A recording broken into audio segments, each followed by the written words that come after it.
Bagi saya, kegagalan itu adalah satu platform ataupun satu suntikan semangat untuk diri saya. Sebab apabila saya dah rasa pahitnya kegagalan, saya juga ingin nak rasa manisnya kejayaan. Dilahirkan pada tanggal 3 Oktober 1999, Muhammad Izzat Daniel Abdullah atau lebih mesra disapa Ijat merupakan bekas penghuni Sekolah Henry Kearney, Teluk Mas, Melaka. Macam kita naik basikal, nak kekalkan keseimbangan, kita perlulah terus mengayuh untuk sampai ke destinasi. Begitu juga dengan kehidupan. Kalau kita terus give up dan tak teruskan perjalanan, sampai bila-bila kita takkan dapat apa yang kita impikan. Bermula Disember tahun lalu, anak sulung daripada 4 adik-beradik ini telah memberanikan diri berkongsi pengalaman ketika berada di sekolah itu.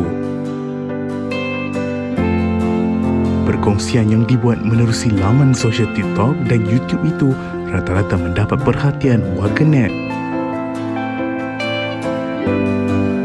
Bapa kepada seorang anak ini telah meraih lebih 80,000 pengikut di TikTok, sekitar 8,000 di Instagramnya dan kira-kira 45,000 orang yang mengikutinya di laman YouTube.